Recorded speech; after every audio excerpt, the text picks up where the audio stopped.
Everyone's doing good tonight?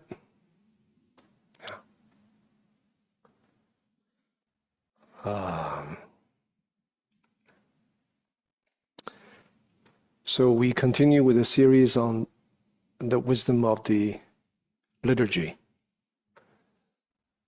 In the liturgy that we chant, there's many different modules, parts. I finished the Samantabhadra, the 10 vows of Samantabhadra, Bodhisattva. And tonight we'll talk about the 3 jewels with the Dharma Sangha, which is the most important part in Buddhism. You could say it's the heart of it's the heart, it's the path, it's the fruition of Buddhism. So it's the most important thing for a Buddhist. It's the most important thing that you can do in your life. Most important thing you can do in your life. Because the 3 jewels, Buddha, Dharma, Sangha, is your true nature. The most important thing you can do is to activate this true nature and to foster it and to bring it to full fruition. For what purpose?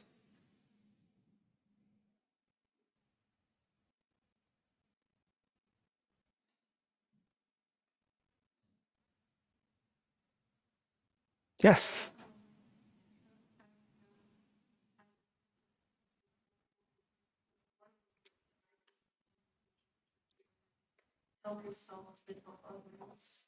Help yourself to help others. Yeah. But not only to help yourself, to bring yourself to full potential. To become a Buddha. To become awakened. To be free. Free from what? Delusion, suffering, the causes of suffering. Full potential in what? Full potential in your wisdom, compassion, your patience, skillful means.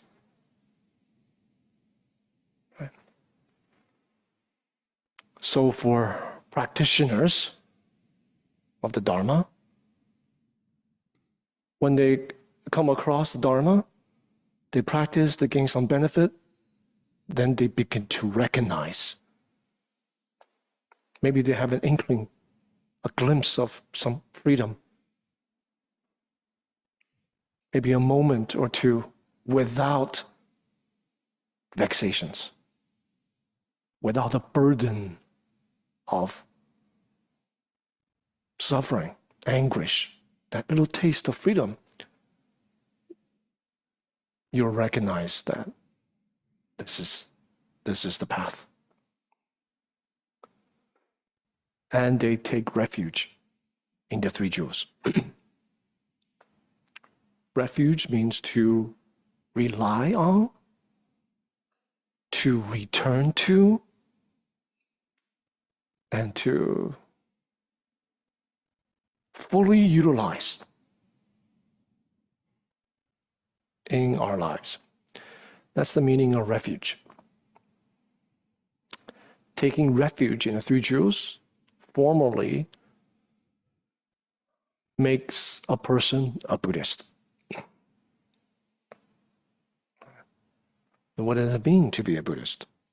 It means you're on the path to be free. And you bring others to freedom. This is what you rely on the three jewels, Buddha, Dharma, Sangha. So it's the whole of Buddhism. Ordinarily, people don't rely on the three jewels. Even for Buddhists, they rely on fame, recognition, meaning they want to be seen, they want to be heard, they want to be loved. That's what makes them happy. Essentially, you could say that's what they rely on. That's what they live for. Some people rely on profit, gaining, wealth. Or they rely on power. All of their life, they seek after power. They can never get enough of it. Right? Until, well, let me finish. Okay. Position. Position of authority. Maybe promotion. Status. This is what people rely on. This is what they chase after. Fifth one, influence. People have always sought after influence, even though just in recent years, we have a special term for it. Influencer. Social media. But time without beginning, people have always sought after influence. Right? Impact. Legacy. Even after they die, they want their legacy to continue. Of course, some of these are very helpful for people. Maybe they establish a foundation, provide scholarship for people. Yeah.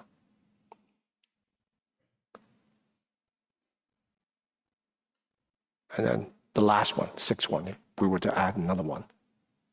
Beauty. Sex. The other end of the spectrum, maybe love.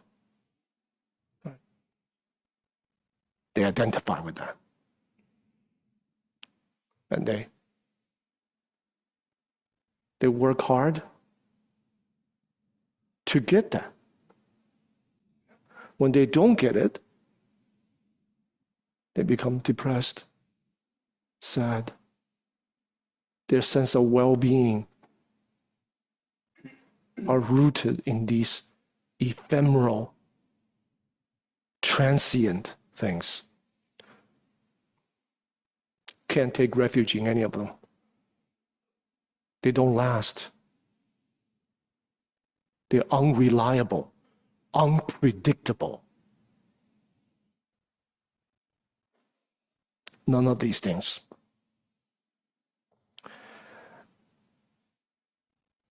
And they're outside of ourselves. We've taken these things that are outside to fill the kind of void that's inside. So the three jewels teach us that you are so much more than any of these worldly things. What are you? You're free.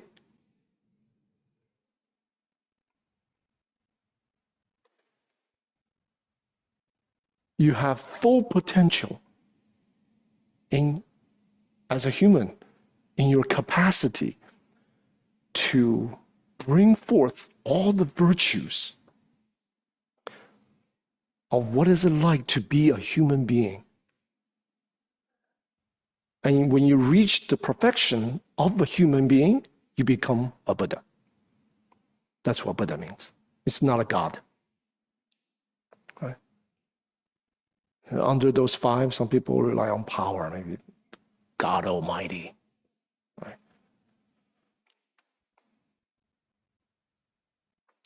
God Almighty has some problems. It's even in the scripture. Old Testament, the God says, I'm a jealous God. God still have jealousy? Greed, hatred, ignorance, jealousy, arrogance? You rely on that? Unreliable. Right? It's in the Bible. God made wager to put Job through hardship because he made a bet with Mara. The Buddhists would call Mara, but the devil, the Judeo-Christian tradition. The devil said, Job is only loyal to you, faithful to you, a true believer, because his life is good. He's got everything. This guy's got everything. God says, I don't think so. I think Job is very good. Let's make a bet. Let's take away his family, take away his wealth, take away everything. Let's see how he behaves.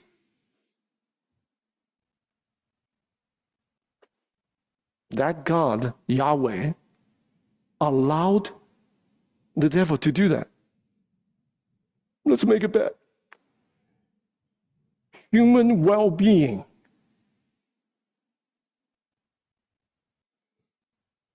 Human life. There's a game for these gods. If you go back to maybe the Greek gods, they got all kinds of issues. All kinds of issues, including rape. That's what half God, half humans are. Because they come down to earth to have children. Right? So there's nothing reliable in them. Precarious by the whims of their feelings, mood.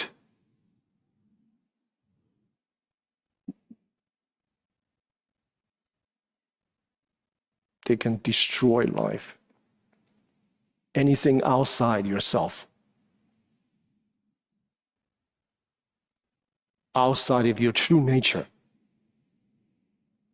unpredictable, precarious, dangerous.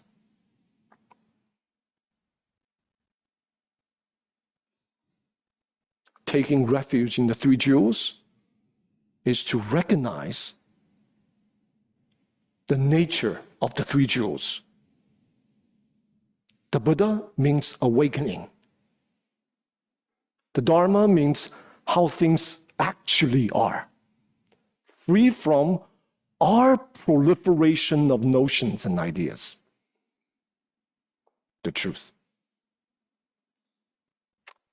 The Sangha means purity, purity from delusion, craving, aggression.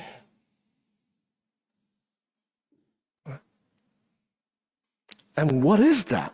What are those three aspects, these three dimensions? They're you. Why should you identify yourself, your sanctity, your sense of well-being with your thoughts? Why would you want to do that? Thoughts of aversion, aggression, driven by craving, shielded by ignorance, selfing, othering. Why would you want to do that? How many of you want to be free? How many of you want to live just a sense of well-being? You have to raise your hand, right? If you want a sense of well-being, why would you identify yourself with the thoughts that make yourself into a thing and criticize it? You know what I'm talking about, right? Our minds, we can objectify ourselves and attack it. I'm too short, too tall, too fat, too thin, too pale, too dark, too old, too young.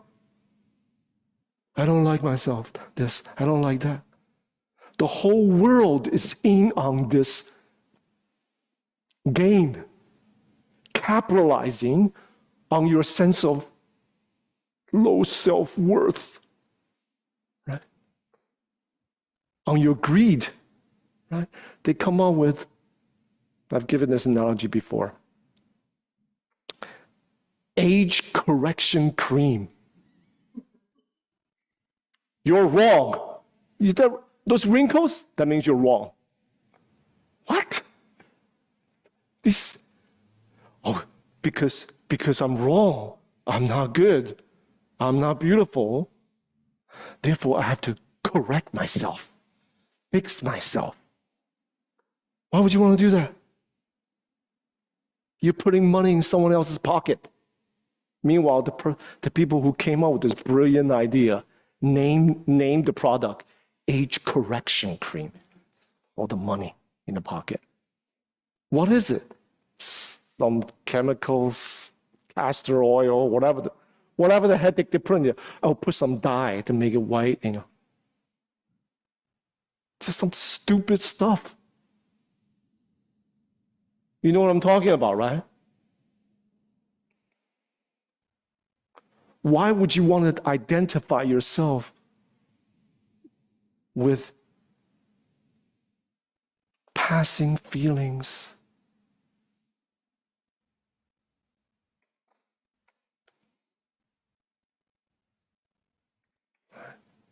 Sadness. Sadness, if you feel too sad, you got to put money in someone else's pocket, which is a whole industry behind it. Right?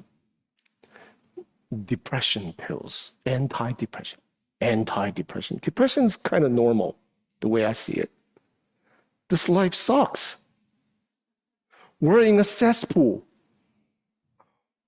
Samsara, the world of birth and death and continual agony, suffering, because everyone is grasping, rejecting. That's the world we're in. What gave you the idea that you're supposed to be fine? You see? Like you feel suffering, you feel, congratulations, you realize this. Like suffering, depression, angst, from the Buddhist perspective, it's no problem. It's supposed to be like that. Then you can do something about it. Free yourself. Why would you feel depressed? Because you feel not good enough. Not good enough. Not good enough because you compare yourself with others. You're good. You're good. You may not be good at everything, but everyone is good. They're good at something. They may use whatever resources they have wrongly, make everyone else's life not good. A person's very smart. Instead of benefiting others, they calculate how to make themselves more powerful, how to ruin their enemies' lives. Wrong use. So this cycle, aggression, violence,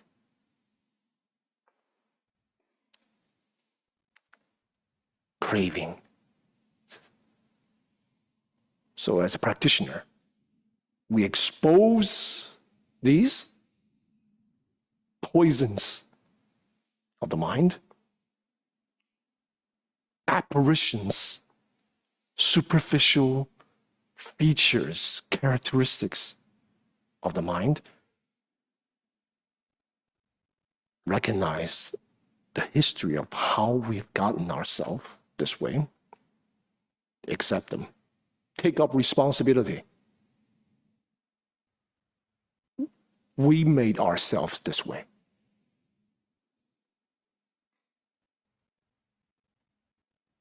Yeah. See, well, there's other people who's ruining my life. Yeah, you have a choice.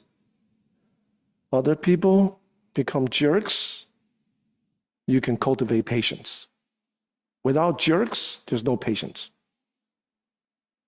Right? Or you can become a jerk back. You did it. Right? Anger back. You did it. So your brain becomes already replete, and through your habit tendencies, you have wired it in such a way.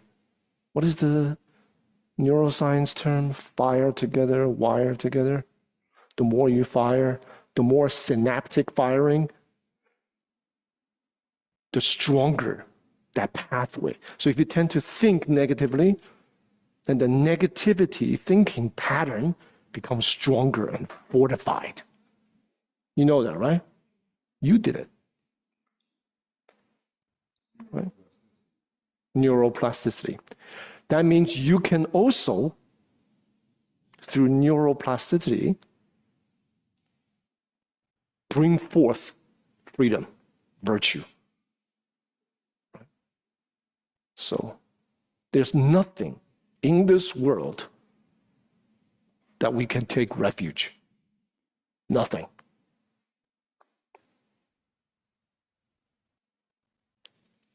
Except our true nature. And all the Buddhist scriptures, canon, all these different things, all those words and language just point to amplifying, cultivating, and bringing to fruition that which you already have, that which is already you. Right? So, taking refuge in the three jewels, becoming a Buddhist, means becoming yourself. My friend, let me do a little advertisement. My friend, Ji Liu, is the abbot of Green Gulch Zen Center in California. He's coming here. When is he coming here? October 10th. He edited his teacher's book, recently came out. His teacher is Mel Wiseman, whose teacher is Shunryu Suzuki. Right? So the name of the book is Becoming Yourself.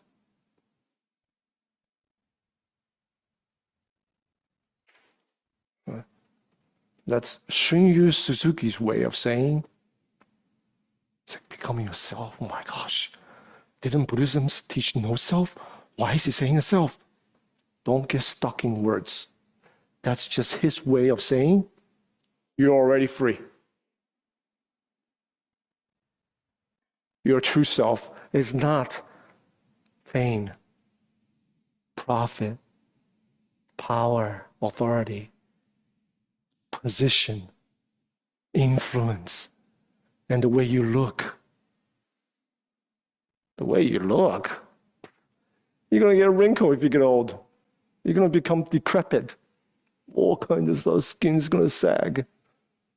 Not only skin, every part of your body will sag. You know? Can't depend on that. That can't be the source of your refuge to make you sense of well-being.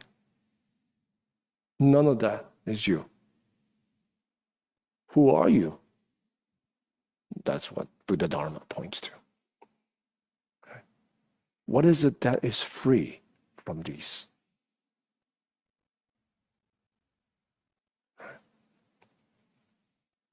So, that's the true meaning of taking refuge in the three jewels.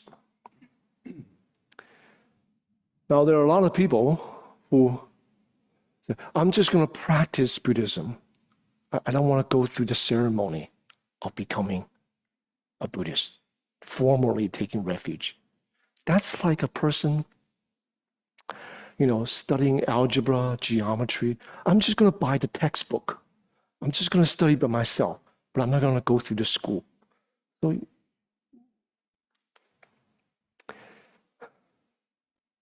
it sounds theoretically fine. Yeah, you could do it. But at the working end of practice, you're not going to do it. Right? Because no one is that disciplined. Right? Unless you're a genius. Right? If there's no accountability, no one watch your back, no one checking, did you do the algebra homework? You going to do it? The reality of how things are. Right? So, taking refuge in the three jewels, formally under a teacher, representative of the three jewels, taking accountability. You're not taking refuge in the person who transmits this. There's nothing transmitted. Nothing. That person serves as a witness to your commitment. Right? So the ritual, the true function of ritual is that it provides an occasion to externalize your internal commitment. And there's accountability. So the more elaborate the ritual, the Chan Zen school usually is not elaborate at all, but other Buddhist traditions, they're very elaborate. The more elaborate, I'm not saying it's good. I'm just saying it leaves a stronger imprint in your mental continuum. There's some of these elaborate forms maybe. I know one Korean Zen master. He used to do this. He would say, if you want to consult him, right, ask question. It's not that accessible. It is on top of the mountain, behind the main monastery, 1,000 steps. So do 1,000 prostrations, then you can go up the steps and ask him for advice, for teachings. So by the time you finish 1,000 prostrations and you climb up there, your problem is basically solved. Whatever problem that you think you have, through the prostrations, you witness the deluded thinking and this and that. It's like, and then your problem is probably solved. Your heart is very content. Some teachers, I say this because some teachers says, do 1,000 prostrations, then you can take refuge.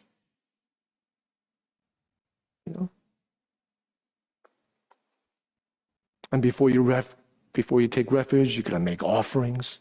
You gotta do repentance. Repentance involves prostrations. Recognizing, facing your shortcomings, recognizing the flaws of depending on thoughts and feelings and all of those 6 things that I talked about. The inadequacy, the limitation of them. And repenting for all the times that we have relied on them to solve our problems, which doesn't solve any of the problems. Right? So we're just like a dog chasing his tail. Temporarily, it seems everything's fine. If I get enough money, I can solve my problem. No. My teacher have all these millionaires go to him on retreat, and psychotherapists, psychologists, doctors. I don't have millionaires come on my retreat, but psychotherapists, Medical doctors, they're supposed to be the people that solve people's problem. None of that solve the problem of greed, hatred, delusion. Buddha Dharma, methods of practice, that will solve that problem. To bring forth your true self, who you really are. It takes a lot, but it's worth the journey. So you need to formally take refuge. I have a student, diligent practitioner, very intelligent. She's obstructed by intelligence. 所智障. This is a particular type of obstruction. People that are very smart, they think too much. They think too much. And they have always relied on their thinking.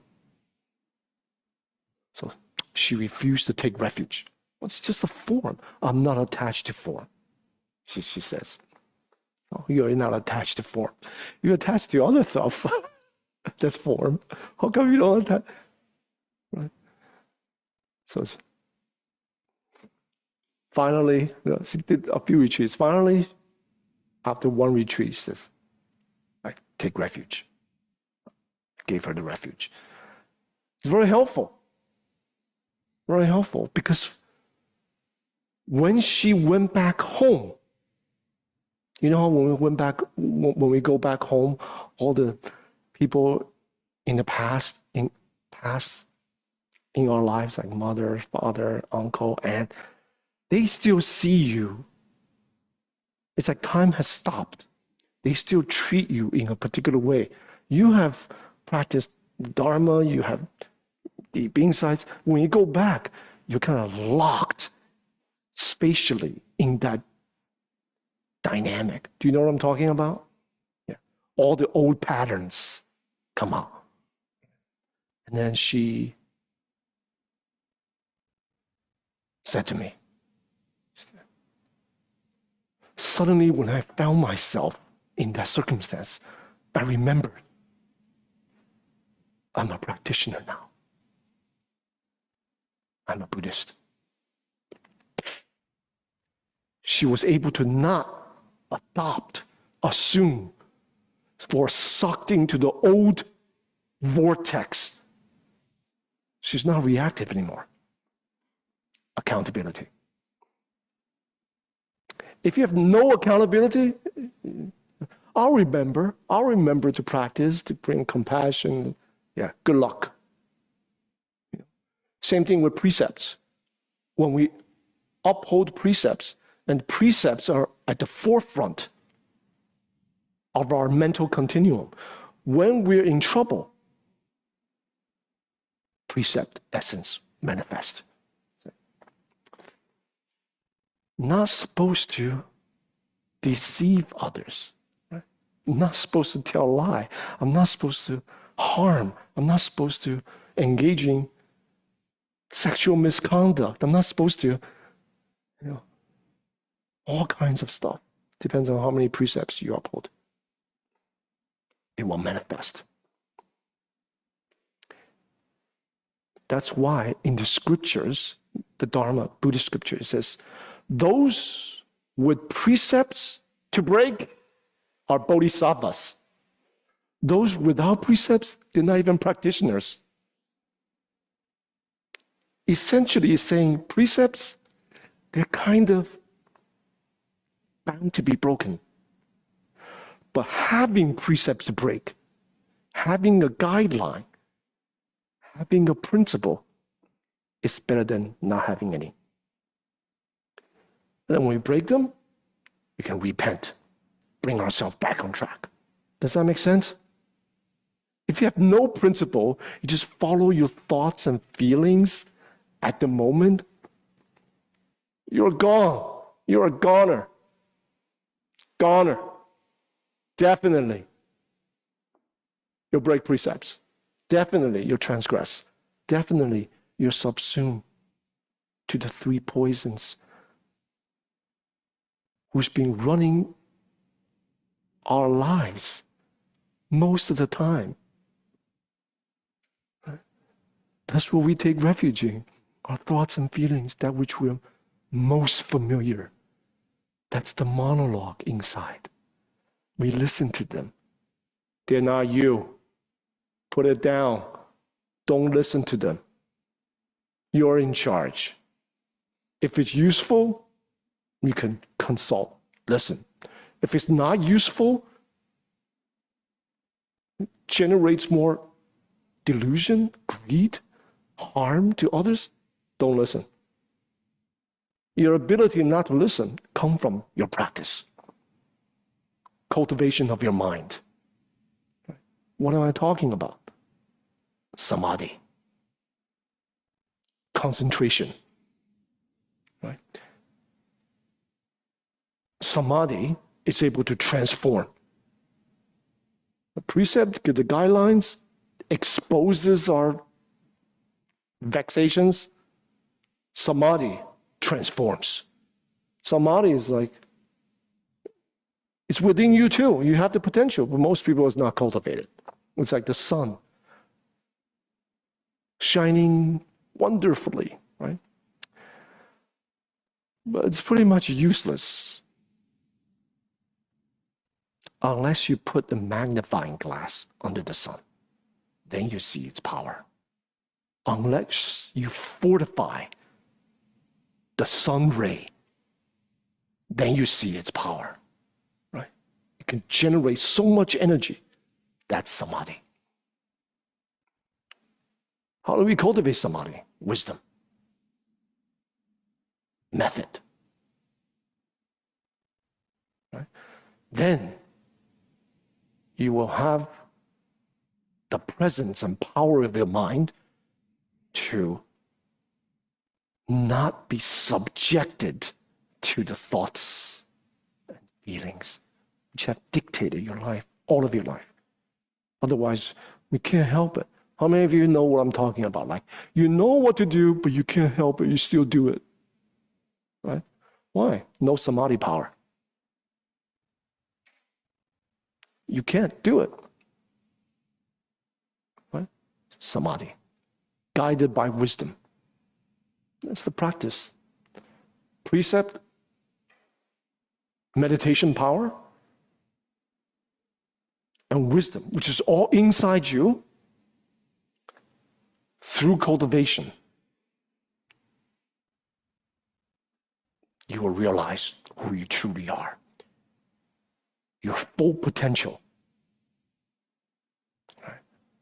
Difficulties come. Life is hard. Difficulty come. You rely on these three learnings to transform difficulty into opportunity. Otherwise, you'll be transformed. You have no power. You have no will. Your mind is flickering. Right? That's the reason we practice. Right? That's the reason we practice. So,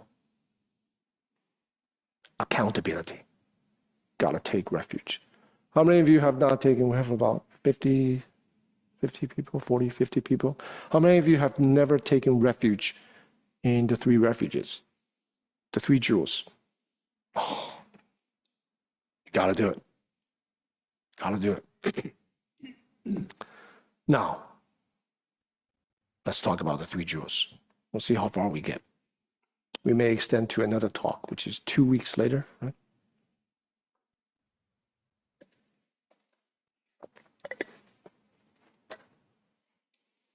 The principle is Buddha means awakening. Dharma means how things actually are, the truth, without your selfing and othering, like without the clutter, like what is it, how things are. And the Sangha means purity. Purity and some interpretation means harmony. The Sangha means the community of practitioners. They represent an alternative society, not driven by greed and aversion, right? An alternative governed by purity and harmony. Right? So that's the true spirit of the Sangha. Right? So the awakening, truth, purity, or harmony. That's the principle. But that's the ultimate truth.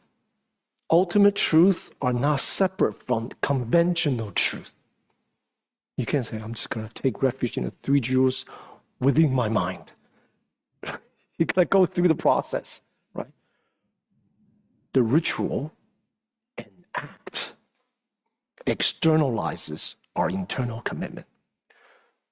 So, on a phenomenal level, what is the meaning of three jewels?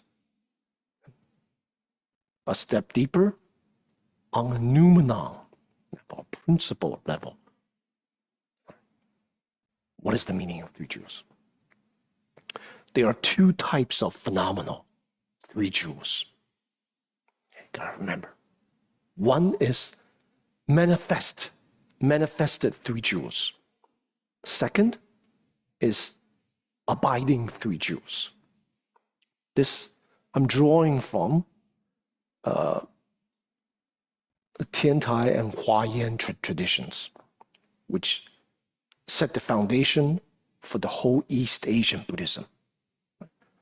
Tibetan Buddhism, South Asian Buddhism, they may have different interpretations. Manifest three jewels refers to Shakyamuni Buddha, 2,500 years ago.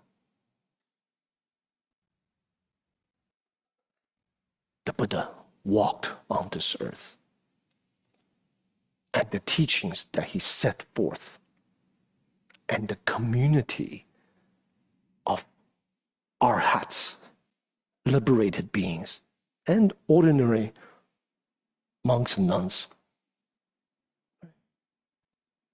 they together constitute the manifested, the appearance, right, of the three jewels. After the Buddha's passing, we have, on a phenomenal level, the abiding three jewels, 常住三宝. The abiding three jewels refers to that which endures. So the Buddhist hope. We hope that that which can endure, the three jewels. What is it represented by? The Buddha has passed away, but is represented by images, iconography, symbolic representations that point to the virtue of the Buddha. The Dharma, scriptures, printed books, or manuscript, hand copies, before the invention of printing in the 10th century. We have scribes, right? The teachings, the Dharma. And Sangha, on a phenomenal level, monastics, so-called the fourfold monastic. Novice monks, novice nuns. Fully ordained monks, fully ordained nuns. That's called the phenomenal three jewels. So we take refuge in the three jewels with the phenomenal three jewels. So the Sangha represents this alternative society. It doesn't mean they do a good job at it, because people are people, they're ordinary, they're still practicing, still practitioners. So just because they shave their hair doesn't mean they become perfect, but they're aspiring to. They represent, they symbolize, so it's still visible. Three jewels are still in the world. That's very important. We cannot let that disappear. So we see monastics, join our palms. We pay respect. Irrespective of whether it's just a novice. Kid just got ordained yesterday. He's 12 years old. Still, join the palms. We pay reverence. So on a phenomenal level. So they represent, so they serve as a witness to you formally taking refuge in the three jewels. So that's the manifested three jewels and the phenomenal, abiding three jewels. Both are phenomenal. Does that make sense? These are the two. What about principle? Noumenon. There are also two. The three jewels of a single essence. 一体三宝. Three jewels of a single essence. This means on a principle level, the mutual inclusivity of the three jewels. That is, the Buddha representing awakening. In awakening, there's truth, the Dharma, right? And there's purity, harmony. In the Dharma jewel, that's what ordinary beings awaken to become liberated, to become a bodhisattva, to become a Buddha. So within Dharma, there's the Buddha jewel. And Dharma, how truth, things really are, the Dharma is freedom. In the freedom, there's also harmony. Right? Why is there harmony? Because this harmony comes from selfing and othering. It comes from delusion. In the Dharma, there's freedom from that. So there's also the Sangha jewel. Does that make sense? So mutual inclusivity of the principle, the essence of the three jewels. What about people? What about people?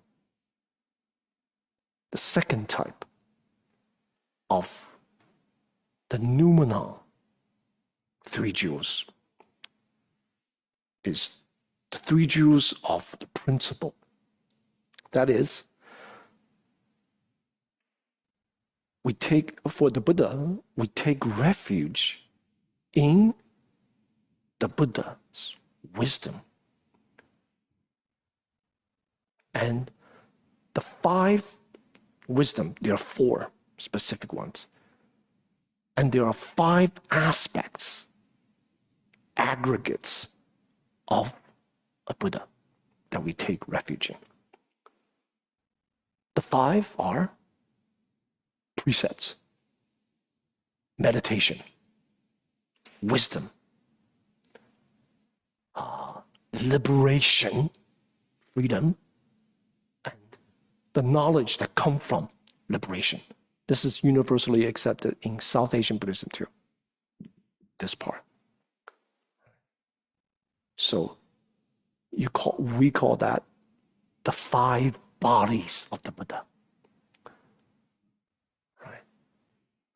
His physical form is one of the perfection of precepts, morality, and meditation and wisdom. Right?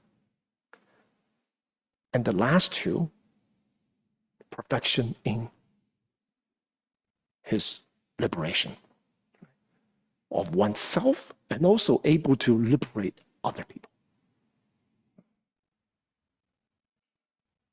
And then the knowledge from that, which includes the skillful means, a multitude of skillful means that comes from the perfection of wisdom, liberation. So that's the Buddha jewel. The Dharma jewel is freedom itself. Freedom.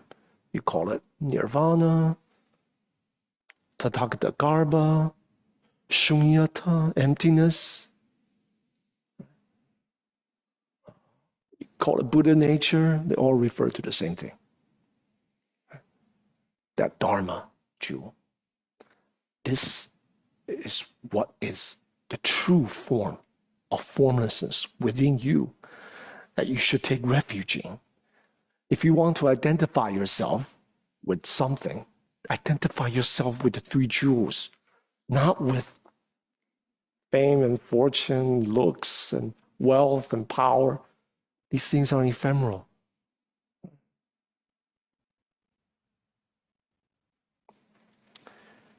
The Sangha jewel are those people who have personally experienced liberation. They may not be perfect, but they have tasted liberation. So people who have embodied liberation and freedom, they represent the three jewels. They automatically represent the three jewels. The perfection of that are arhats and great bodhisattvas. But short of that, depends on the person's, the practitioner's, the depth of that practitioner's awakening and practice, right? So there's a whole gray scale. According to the Huayan school, there's 52 stages of the bodhisattva path. Not Tibetan only has 10, right? The East Asian Buddhism have 52. The last 10 correspond to the Tibetan Buddhist 10. The first 10 is the 10 faith. That still counts as ordinary person. 10 faiths, different aspects of faith that one cultivate. As soon as one transcends that, that become the next 30 altogether, 40 stages, right? The next 40, the next 30 correspond to sainthood. So, soon as one go beyond the 10 faith, embodying liberation and freedom, see one's self-nature, that person becomes maybe a baby saint, right? But it still has a lot of problems, right? But that person is no longer an ordinary person. And then there's you know, I don't remember exactly. You can look it up, 52 different stages. 10 faith, 10 practices, 10 transfer of merit, 10 vows, and then 10 bhumis. I think that's 15, right? 10 grounds. When does a saint become holy? The transition between the 8th bhumi, the 8th ground, and the 9th ground. Then that person becomes holy. Right? So that's the juncture of non-retrogression. It's impossible for that being to regress in insight, wisdom, in practice, in all the multitude of virtues. If you were to match it, it's not really apple to apple, but if you were to match it to early Buddhist teaching, like Theravada, the 8th one is arhathood. But the Bodhisattva goes beyond that. So the 9th bhumi. So then that person becomes a holy being. So that is the three jewels of principle essence. Okay, so there are two phenomenal and two noumenon, three jewels.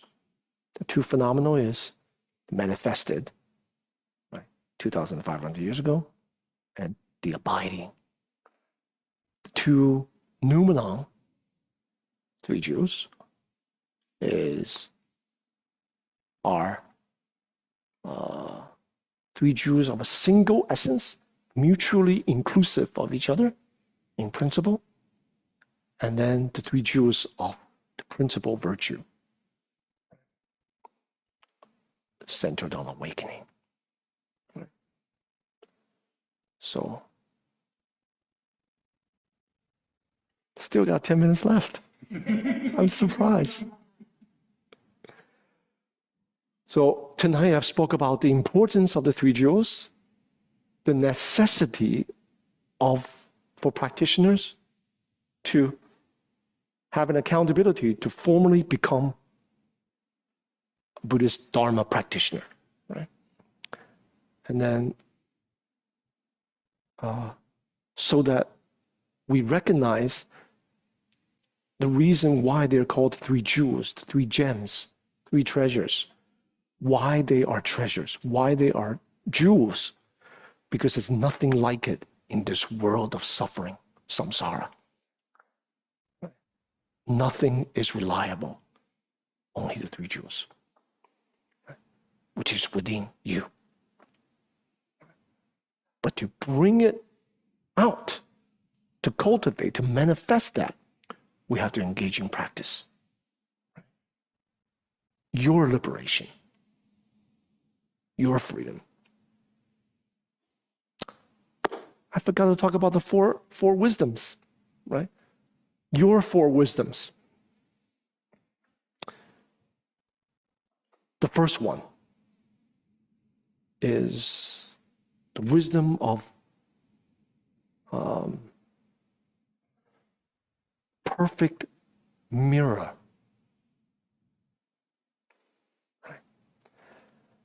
This comes about through the transformation of the deepest part of your repository psyche. We call it the alaya vijnana, the eighth consciousness. It's like the empty Santa Claus bag with all the presents inside. Some presents not so good, all your karmic imprints. If most of the bag inside is crap, then you reach in, you take it out, probably you're gonna pick out some crap. If most of the stuff is good stuff, you blind your eyes, you take it out, probably most likely, statistic-wise, most of the stuff is good stuff, right? This repository is called the alaya consciousness, the source of the mental continuum. Right? Not subconsciousness, nothing to do with Freud. Right? Subconsciousness means something else in the Western world. So this is that Santa Claus bag full of karmic imprints that we ourselves put in. That is what transmigrates between lifetime after lifetime after lifetime. What's reborn? The stuff in the bag. Is there a self? There's no self. It's just stuff you put in the bag. This mental continuum. The bag continues to change substance. Does that make sense? There's no permanent present in there. It's just an empty bag. That, through practice, transform into mirror wisdom, because all the qualities in that bag transforms into virtue. Right? It mirrors whatever circumstances, in other words, causes and conditions that we meet, and what manifests is not your karmic imprints. What manifests, mirroring what needs to be done, what can be done, what sentient beings need, it actually manifests as wisdom. Right? Because there's no mediator in that manifestation anymore. That filter, it's gone. What's the filter? That's the seventh consciousness, the self referential grasping. Me, I, mine. That lies at the center of all of our choices. That's the filter. Everything that come out of the eighth consciousness to go through that filter. So everything come out of your body, speech, and mind is just filtered through me, I, mine. That manovijnana, seven consciousness, transform into wisdom of equanimity. Why is it equanimity? Because selfing and othering is gone. So it's all good. There's no discrimination that contaminates the workings of our consciousness. Then the sixth consciousness, the discriminatory consciousness, transforms into the wisdom of discernment. So from discrimination, change to discernment. Why? Because the seventh, self-attached, referential, it's vanished. And then the rest of the five. Consciousness or cognitive moments that come from eye, ear, nose, tongue, body. Touching. Sight, sound, smell, taste, touch. So the workings of our sensory organs, giving rise to these cognitive moments, they transform into the wisdom of unrestricted activity. Right? So it's no longer limited to the eyeballs, the ears, the nose, tongue. They mutually replaces itself. Mutually cooperate. So unrestricted, according to the needs of people, those around you, you're able to exercise wisdom. That is also within you. So the Buddha Dharma just details, fine-tune all these virtue that's within you. Just lays it out, how it actually functions, how your sensory organ actually functions when you're free. And we can sense this when we have fewer vexations, right? We can get a glimpse of this. Wisdom of equanimity, no self. Right? You relate to people, you're just in the flow, responding without me, I, mine in the center, nor making other people into a thing, othering people. It's just flow. So you get a sense of this, all of these, because that's within you. That's within you. Right? So if you want to identify yourself with something, don't identify yourself with labels, discrimination, words, and passing feelings, pronouns. You're so much more. You are so much more than these things. You're free. How free? These four wisdoms. Soon as you discover yourself behaving in a harmful way,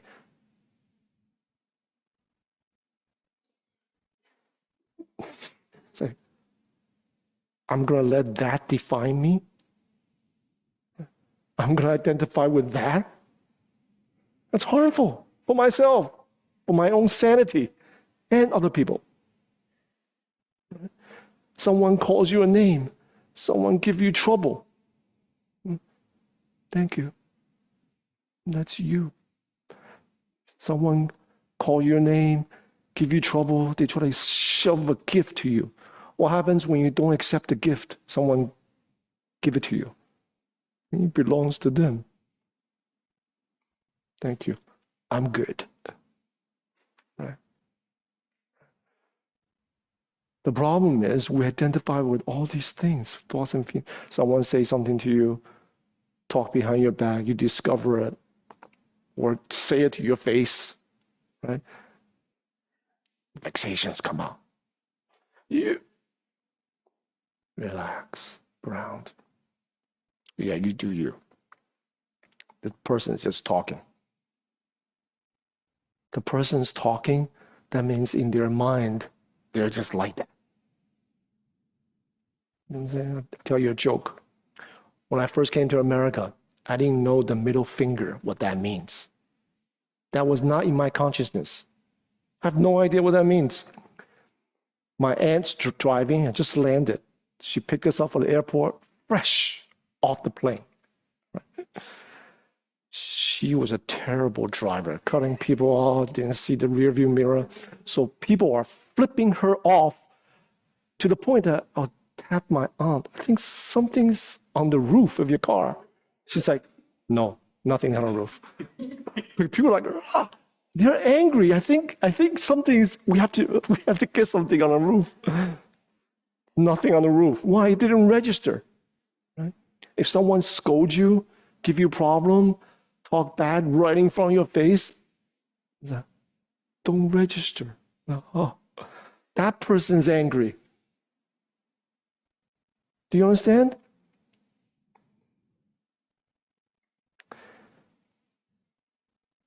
My teacher used to say, if people criticize you,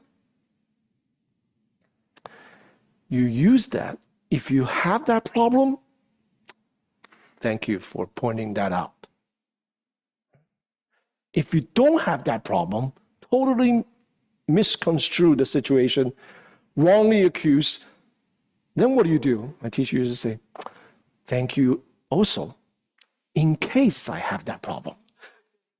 Before preemptively, you remind me so it doesn't come up.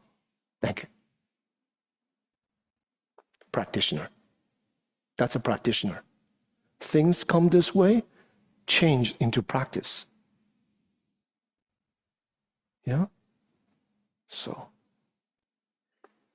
bring out.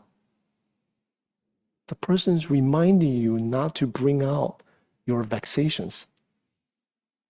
Thank you. Thank you. Teacher. Right? In the Samantabhadra talk, the first practice, I said, to worship and respect all beings, right? Why?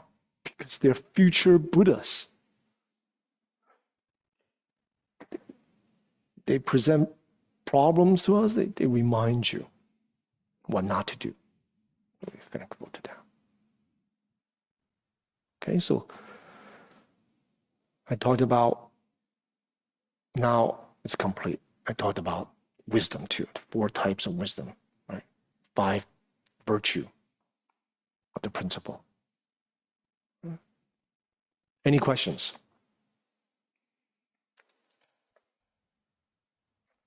Yeah, you can just raise your hand. People on Zoom, do we have people on Zoom? Yeah.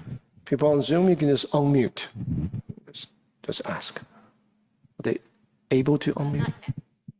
You'll soon be able to unmute.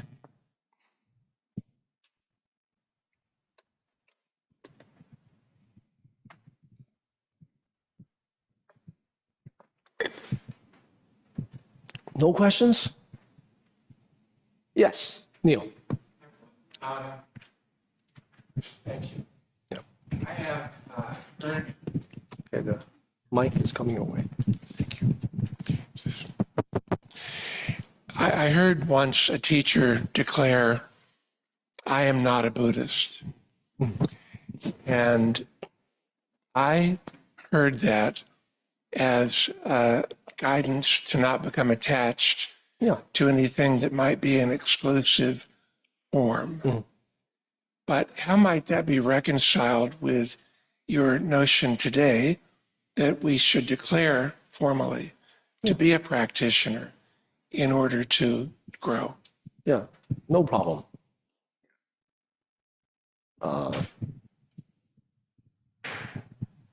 One is speaking from the different perspectives. One is speaking from the perspective of practice. Another one is speaking from the from the perspective of expedient means, or from the perspective of freedom. Conventional truth, ultimate truth. For someone who has seen one's self-nature, truly have awakened, conventional truth and ultimate truth, these two are inseparable, right? But for the sake of sentient beings, they may say something. Right? So we have to start with conventional truth. For people who have not seen self-nature, have not engaged in profound practices, and they just talk about wisdom. That's just like a parrot, just talking, regurgitating what the scripture says, or just arrogance. Right? So you have to back it up with practice. Right? So these two are inseparable. Inseparable. You can't say inseparable. So for someone who's truly experienced awakening, they would not say, they would not side with one or the other. You know? Last week, one student says, when I meditate, I open myself to the Buddhas, all the Buddhas in the 10 directions. You know what I said? I said, there are no Buddhas here. It's like, what? We're in the Chan Hall. No Buddhas. Well, that's a kind of a teaching. So it depends on circumstances. For someone who have not taken refuge, that's very strange. That's a practitioner, on the other hand. That's the other side of your question. You take all the Buddhist teachings and you use them in your life, and yet you don't want to acknowledge it. That's called a Dharma thief. You take something from someone else's house and you use it and you sell it and you make money off of it. People give dana to it and you don't recognize yourself. What kind of person are you? Do you see what I'm saying? That's like, I take algebra, I take geometry, and I do all these things, and then I open my own school, right? Teach it to others. Then the karmic retribution is, all the students, I don't need to register.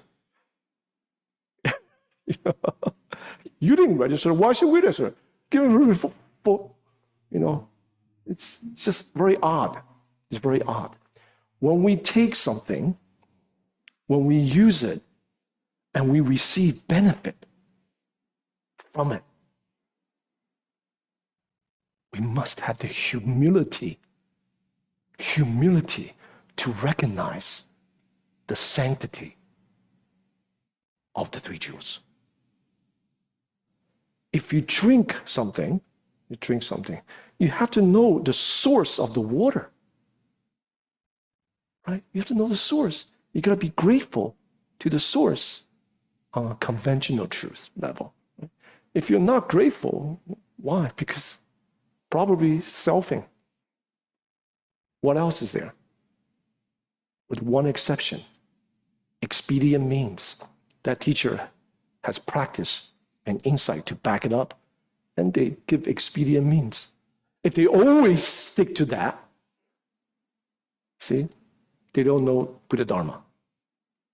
Conventional truth, ultimate truth, they're inseparable. If you only teach ultimate truth, you drop the conventional truth, the person's, we call that outer path,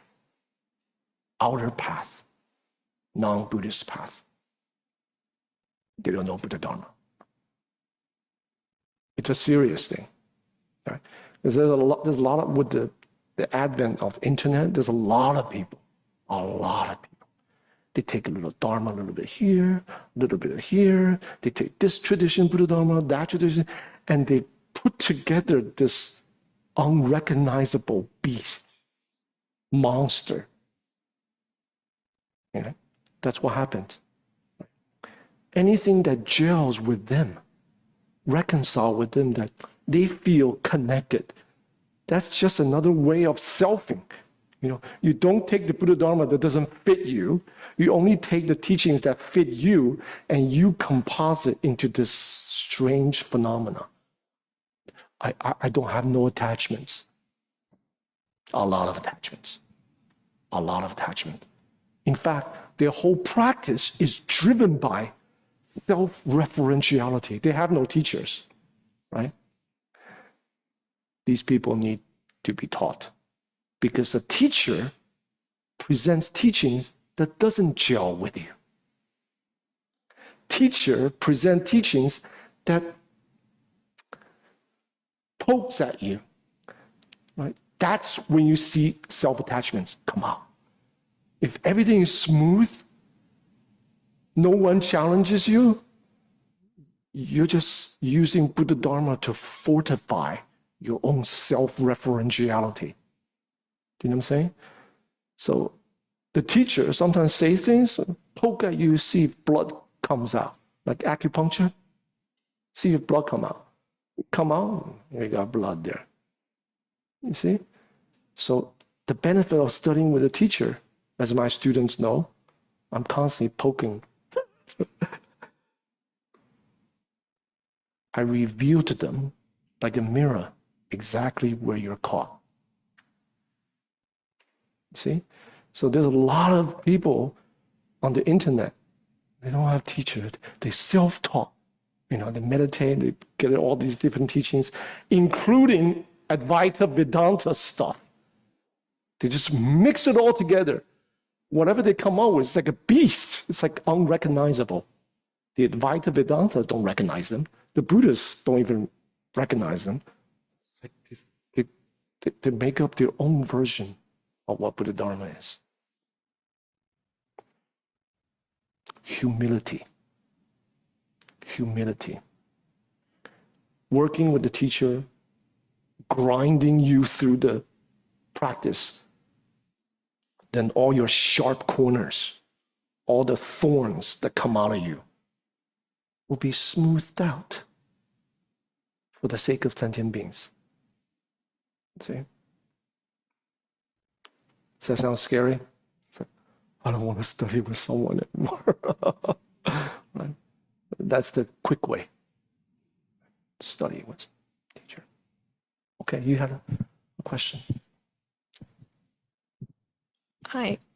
Okay, hi. So one thing was also, I have seen that some people, first to add on to that, I have seen that some people who are Buddhist practitioners, which again, I think was the, you saying the, like, not the Buddhist path, but the our path thing, being like,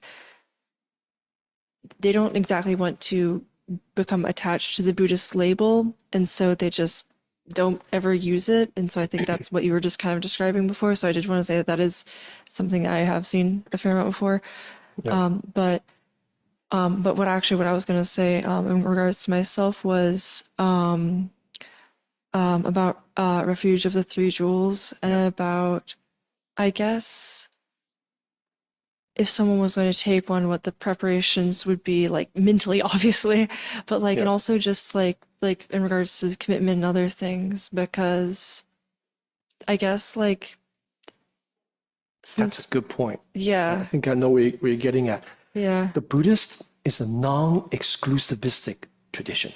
So you can be Jewish, you can be Christian, you can be Muslim, you can be agnostic. It doesn't matter.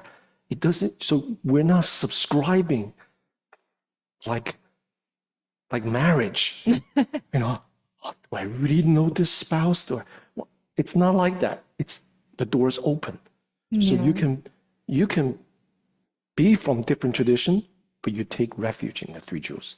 Yeah. Does that make sense? So it's not like if I only marry one person, I'm just stuck. I'm like stuck with it. No, nor is it like, what's that called? Polygamy, multitude. Buddha Dharma is about bringing forth our own virtue and freedom. Yeah. Yeah. So you can be different religion, you can practice that. Yeah, I guess it's less so that and more so that I've been kind of like, I guess, becoming more acquainted with Buddhism for like about a year or so now. And the more I have learned about it, specifically Chan, I've felt more and more, I guess, seen because a lot of like the beliefs kind of have overlapped with things I've already been doing. And other things were things I've just already had as goals. And then other things were things that I'm like, oh, that makes sense. I like that. And just stuff like that. Yeah. And it just, I think it could just generally really benefit me. And it's very interesting. Like, it's just really interesting. Like, yeah, it's just, Thank you. sorry, I'm just kind of all over the place right now. Yeah. It was a bit fine. wild. Thank you. Yeah. It's not dogmatic. Yeah. Even though one goes through the ceremony, becomes a Buddhist, one day they decide, you know what? I'm not going to be a Buddhist. So you're not going to be damned. Fair enough. You know? And you decide, I changed my mind. I'm going to come back. Come back. It's within ourselves what value we want to bring to ourselves, what value we want to align with. And Buddha Dharma shines a big light into our potential and all the things that hinder that potential. Removes it. Right? This movement is actually one of the mudras of the Buddha. Have you seen it? It goes like this. That's the mudra for teaching the Dharma. What does that mean? Untangles knots. That's what that means. It untangles. So our full potential can luminously manifest. You know. So at that time, when it fully manifests, you don't need to be called a Buddha anymore. The word Buddha is for people that are not Buddhas to call. So if you ask a full Buddha, who are you? Bodhidharma, someone asked him, the emperor asked him, who is it that stands before me? He says, don't know. Like, you don't even know you're supposed to be some great monk. Don't know. So, okay. Yeah, I wrote about that one. All right. Any other questions? If not, then Corey? Good, last question. I was thinking the 5 or the 6, what is it, motivations? What are they called? 6 things that people take refuge in. Yes. Ordinary people. The first one, recognition, fame, you know, profit, benefit. Right. That's all they care about. Power, authority, status, promotion, influence, and then beauty. Sex. Don't all of those just point back to recognition? They're just a file still under the intention or want to be seen or heard. All of them point to delusion, actually. Delusion. It's just Buddhism is very good at fine-tuning a lot of this. Like 4 of this, 5 of that, 6 of this. It's just more ways to fine-tune that. Yeah. All of that leads to delusion, ignorance. If there's one single thing that obstructs, it's delusion and ignorance. From that, we have grasping, rejecting, craving, aversion. You see? So that's why it's called the 3 poisons. But the root of that is fundamental ignorance. And from these 3, you have this 6. ordinary people. What? It's not your fault. The whole world is in on fortifying these 6 things to strive for. There are industries capitalizing on our need, our grasping for those things. It's complicated. Whole industries and the people that work in the industry, and they're making salary to feed their family. We don't want to take that away. It's complicated. So this whole world runs on this machine. See? It's not that we want to get rid of it. Get rid of this world. From the Mahayana tradition, there are beings who depend on that. You can't forsake them. They work for the machine. They're fueled by it. They're products and producers of this machine. We're going to help them to dismantle. So it's complicated. I'm not saying promoting like, get rid of the corporate. The corporate people have family. They have mother and father.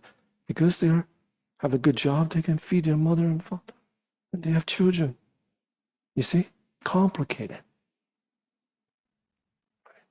So all these 6 or 5, all these things, we just have to start with ourselves. Not so dependent on them. Recognize the true refuge. Okay? And then practice accordingly. If everyone does this, this world will transform into a Buddha land. All the intelligence, the innovation, the creativity. Before for the bad, now for human civilization advancement. Okay? How do we know on a personal level because I recognize, if I reflect, nearly all of the decisions and things that I've ever done have been with that motivation based on those delusions. And so how do we recognize when we're acting? It's the motivation. We have to recognize the motivation. It's not that wealth is not good. Give up everything, just throw away all your money. It's not that, right? It's not that power is not good. Power can work for the good. Right? So it's the motivation. Self-referential motivation and the means. These are the two. You see? So the principle is cause and effect. Cause, the motivation, and the effect, the means. So we always look at things from causal and consequential perspectives. That's how we gauge what we do. Right? Friendly competition is fine. That brings out our inner resources. Right? So it's not like, I have no will to work anymore. I don't need to find a job. No, I don't need money. You need money. We need money. We need money. The center needs money. I'm trying to build a resident hall so residents can live comfortably so they can practice. Right? It's not for me. It's not for me. It's not for the residents either. But it's for generations and generations, not specific people, generations of practitioners. We need that. You see? So in the midst of this samsara, the cesspool, we build an oasis. People can practice in this community of wisdom and compassion. So we need money. You see, we need support. We need volunteers. Okay. A little advertisement there.